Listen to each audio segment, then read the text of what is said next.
Oh my gosh, guys, let me try to talk about The Matrix Resurrections. This is probably going to be different from my normal uncut format. I don't know. Uh, I'm stunned. I'm stunned.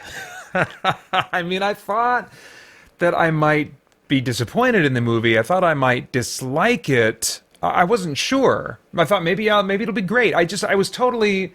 I didn't have any particular high hopes and expectations or dread or anything. I was prepared to just kind of see it and go, oh, okay, that was kind of cool. Not as good as the originals.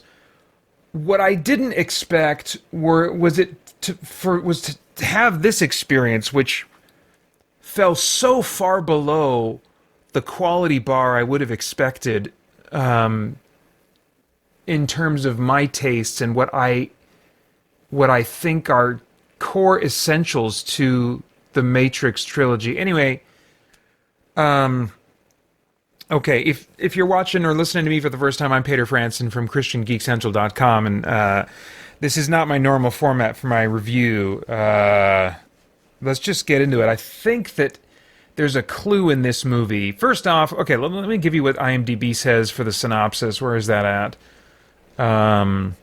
A return to a world of two realities, one everyday life, the other what lies behind it. To find out if his reality is a construct, to truly know himself, Mr. Anderson will have to choose to follow the White Rabbit once more. This is a movie that leans heavily on nostalgia, that recycles a significant amount of the skeleton of the first movie's plot, that is constantly showing clips and reminding you of really all three movies in the Matrix trilogy. And it feels like a movie that, in terms of the script, was really thrown together. It lacks a lot of focus. Now, the Matrix trilogy did increasingly lose focus in the second and third movie, kind of zooming out and focusing on other characters that I wish they would have kept the focus more on Neo in those second and third movies. I should say at some point that I have long been a huge fan of the original Matrix trilogy. For many years, I would have said that they are my favorite movie, and I would have said that intentionally, thinking of them as one large movie, one large story. But it's been a number of years since I've felt that way. I am still very appreciative of what the Matrix films brought to move to the film industry, and the ideas, the way that they inspired other film creators, like certainly Zack Snyder. But I feel like other filmmakers have taken the kinds of things that the Wachowskis did in that original trilogy, and they've either retained them or given an equivalent version of them. Like, for example, Zack Snyder doesn't use bullet time in the traditional sense of that first Matrix movie, or the gap effect. But I mean, frankly, the Wachowskis didn't either. They used digital effects to simulate the same kind of thing, not lining up a big row of cameras or a circle of cameras and stuff, which I always wish they would have just kept doing. But anyway, so even the Wachowskis and the movies that they made since the trilogy have not really outdone themselves, or I think even been at the same level that they were operating at. And only one of them now was responsible for making this movie, and it feels like it was made by a different director. And in some ways, I was prepared for that to be the case, and that doesn't surprise me that it would feel so different. Because this Lana Wachowski I can't remember which of the Wachowski brothers she was, but she has transitioned to now being female, and so just out of respect for her, I'll use that pronoun here. But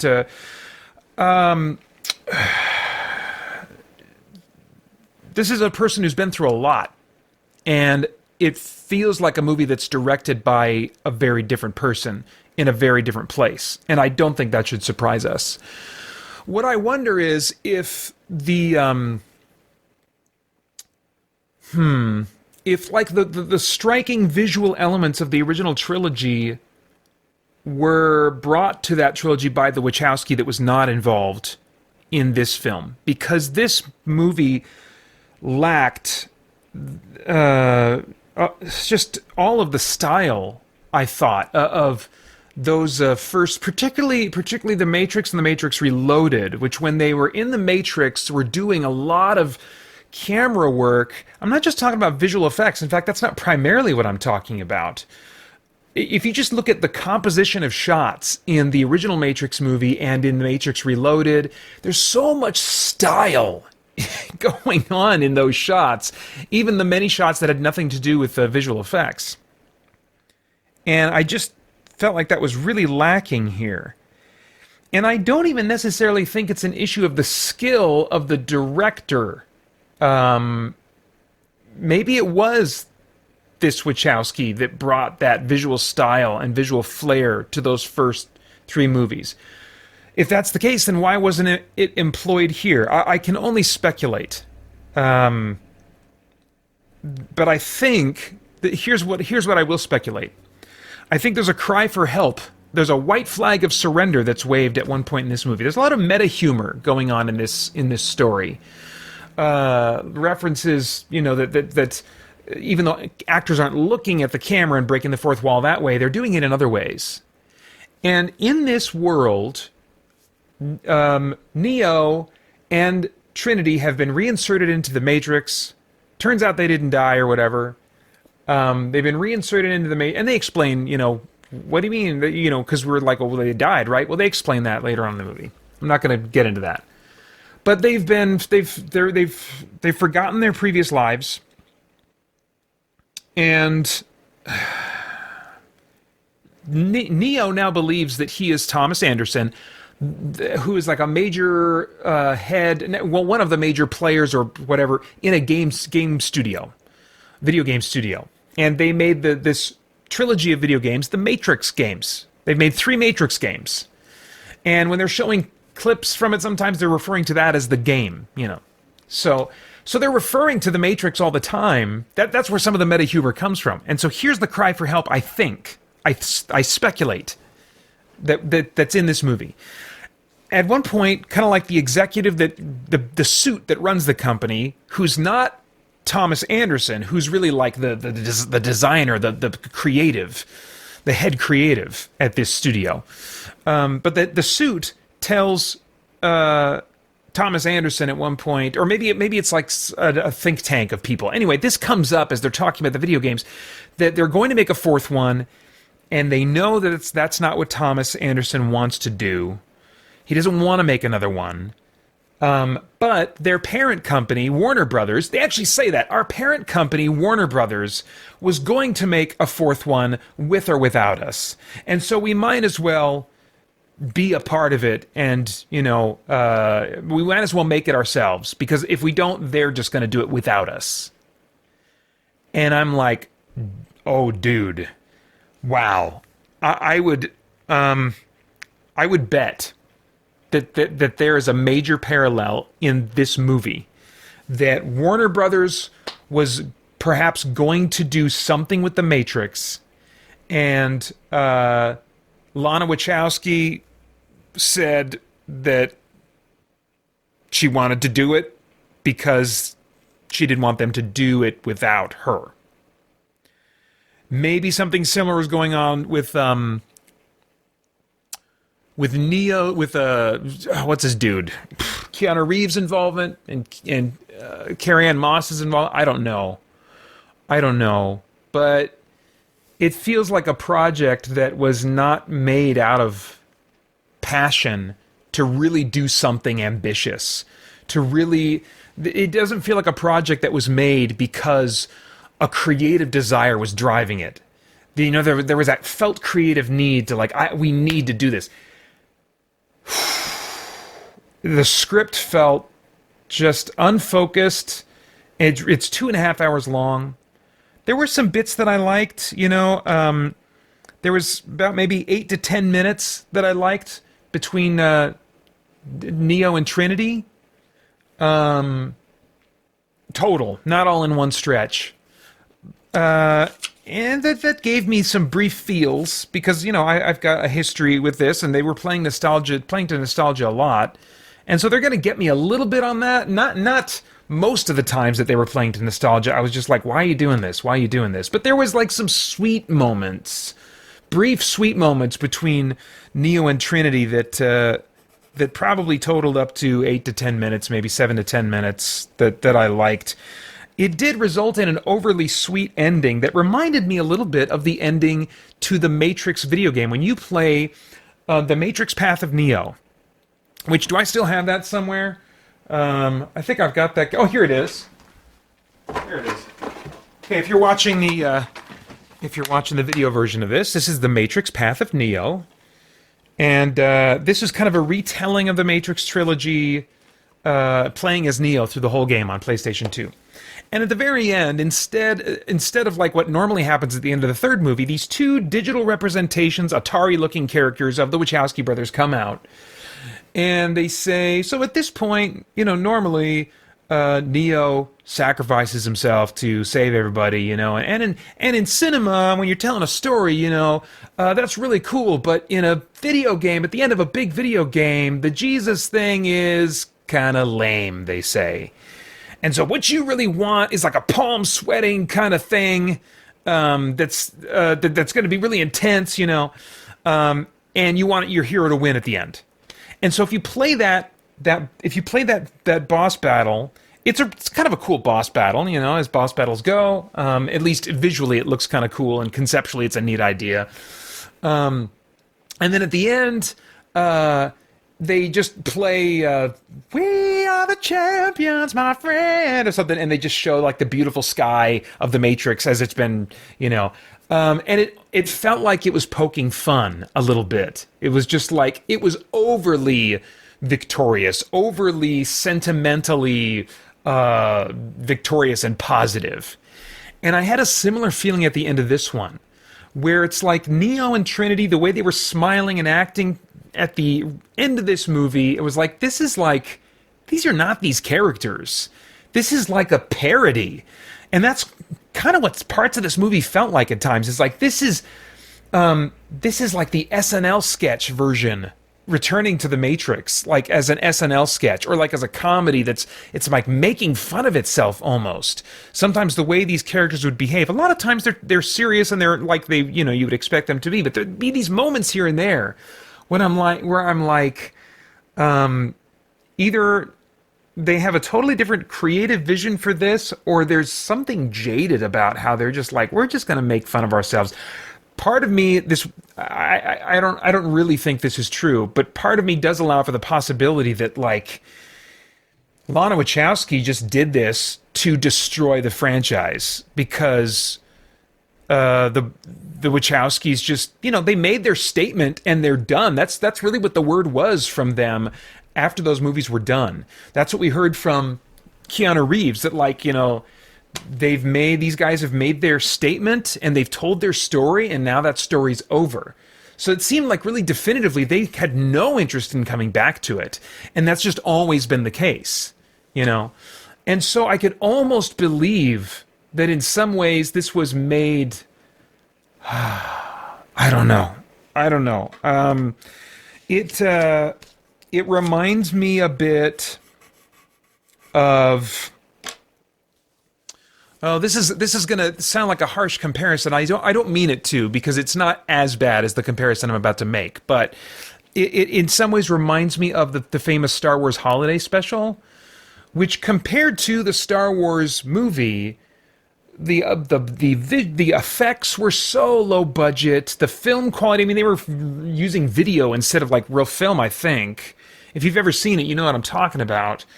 But it was a thing that was thrown together to just please fans of the movie and give them something to watch and tune into, and kind of a cash grab for, I guess, the commercial money that they would make from airing ads during that holiday special.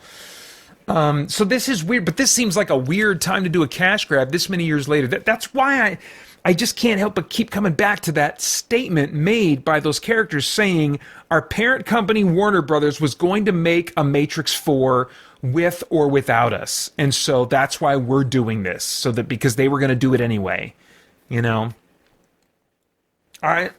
There's a story. I am confident there's a story going on behind this that we probably won't learn for another 5 to 10 years. But I am so curious to learn what that story is. In addition to the visual stylization of the movie really being lacking, I also noticed that the audio design was really lacking. You know, even today, I just watched the Matrix trilogy with my son, who, by the way, he's 14 years old. He really liked this one. He actually ranks it as his second favorite of all three of them. His first one being Matrix Reloaded. And so I think that for some viewers that, oddly enough, will probably be under the age that rated R movies, you know, are typically meant to have sitting in theaters. I think that, you know, there'll be a number of people, maybe younger viewers or something. I don't know. I'm trying to be generous and figure out maybe who the audience is for this, but anyway, the auditory design, you know, like with the slow motion moments where guns are firing and the shells are cling, ching, ching, you know, and there's all these cool little audio elements. The first Matrix movie won an Academy Award for its sound design, if I remember correctly. And all three of those movies had some cool sound design kinds of moments, and this just didn't have that. It just didn't feel like intentionality was being put into the audio design. I'm bummed. I'm bummed for everybody involved in this, because I think that probably when the actors involved in this look at this, maybe even they realized it while they were making it. I don't know. But I think looking at it now, they have to know, man, this is not what I would have hoped for coming back to this property. But hopefully they had a great time, you know, like working together again. Lana Wachowski was interviewed by IGN very briefly and said that she does projects now just to work with certain people. That's what drives her to be a part of projects now. And so I would believe that was the case here, that it wasn't a creative vision thing. I mean, that almost, like, in retrospect, I'm like, oh man, that's kind of telling. You know, it's like this was you know, if all the projects that they're doing now are not about creative inspiration, but about what people they get a chance to work with, then maybe they were just like, hey, this is an opportunity to write. And she also talked about this being kind of like a healing thing, that there's some dark things that she'd gone through or grieved or something like that. I don't remember the details, but that doing this project, and one of the reasons that she took it on had to do with kind of healing. And so I would believe that there were other things, other reasons, other than I got a great vision for what we could do next, how we could continue this story. You know, so the pieces really seem to be adding up for that not being what was driving this at all. So I'm just bummed for everybody involved in this creatively. I already talked about the scattered story. I didn't even like structure notes beforehand going into this. I'm just like, I'm in the middle of my Christmas vacation as I record this, and I'm just like, even though my recording, the final product of the recording is going to be longer than most of my reviews, by doing it this way, I'm cutting down on the amount of time I'm actually spending thinking about this movie, which is really ideal for me right now. I just want to move past it. I talked about the overly sweet ending. Oh, they replaced some actors. There are returning characters, I won't say who, that really I think, well, they aren't quite really truly returning characters, but they're called by the same names, and anyway, they didn't have all the actors back. That it's just one more reason why it feels like the TV movie version, the TV holiday special version of this, that like they couldn't get all the actors back, and so they have these other characters in and other people in playing characters. I mean, like, if you watch the trailer, you see that, like, Smith is a character in this, but it's clearly not Hugo Weaving. Now, he was offered to be a part of this, but I guess there was a schedule conflict or something. I don't know. Let's see. I mentioned that it leans heavily on nostalgia. It feels cheap and unambitious and unstylized. Let's see. Children. What's this? Children. Oh, okay, yeah. So I can get into some thematic stuff, and then I'll kind of make a final statement here. You know, the original Matrix trilogy is known for really being philosophical or aiming for that, and I think that before the Matrix trilogy, I don't know that themes were really bubbling to the surface in movies as much. But I think in the years since, they have more, or perhaps it's just I notice it more. That certainly could be the case. But, if you go back and watch those Matrix movies, there are so many different possible themes you could pull out of them, and part of that is because they kept things pretty vague. And I think that in this one, if there's a lot of themes intended, I'd be surprised. First of all, the script, as I said, just does not feel intentional. Love them or hate them, those three Matrix movies, I think in the script, there was a good amount of intentionality in terms of metaphor that they were going for. There was a lot of intended metaphor and stuff that they were playing with. And they were doing it in a very dramatic, self-serious kind of way that at times worked for me at the time. Now I have much more of a desire to have real character-driven focus in movies, That's why Zack Snyder is really the kind of filmmaker I like now. He gives me that crazy visual style that's really striking and dramatic and just communicates to my psyche in a way that apparently totally does not with so many other people, but hey, I'm content to be wired into whatever frequency he's broadcasting from because it works for me very powerfully. So he does both striking visuals, crazy cool action, and really character-oriented type stuff, This does not feel as intentional. I wondered... one of the Wachowskis, I don't remember if it was Lana or not, but one of them came out recently and said that the original trilogy was intended to be a metaphor about the transgender experience. Both of the Wachowskis have since transitioned to living as women. I can see that, I guess, retrospectively, but they were keeping it so vague that, it's no wonder that, that wasn't obvious to all of us. I think there was a ton of other stuff going on there that had nothing to do with that. And they even in the boardroom when this think tank of video game developers in this one scene are talking about the Matrix, like the Matrix was this, it was a parallel, it was a metaphor for this and that, and they threw out some things, and one of the things was, I believe, like trans politics, maybe something, I don't know, it was really fast and thrown out there and stuff. But the current game that Thomas Anderson was working on is called Binary, which just made me wonder. I mean, that's a big buzzword that's usually in conversations related to the LGBTQ plus movement, and so I wondered, is that a theme? Are they going for? I mean, one of the Wachowskis just came out recently and said the original trilogy was intended to be, about transgender, the transgender experience. So, but then they're also kind of making fun of, in a meta way, that aspect of like claiming that that's what the trilogy was about. I mean, I don't know. So vague and scattered in this movie that if there are themes, they're lost on me. So who freaking knows? One thing that I would say though is it's interesting. Trinity, in her reinserted life in the Matrix, has a husband and children. And at one point, late in the movie, it's her or somebody else, I can't remember which one, that says to the person responsible for inserting her into that life, they like punch them or kick them or slit their throat or something, I can't remember, and they say, that's for using children. Now, were the children real, or were they just programs? When she said using children, did that mean using real children? And like giving her children in her life that she would then need to leave behind in order to reunite with her love, her true love, Neo. She had a husband and kids. Now, if it was clear in the movie that they were just programs, then I think we can, as audiences, feel, okay enough about her, waking up and realizing, oh, this life was fake.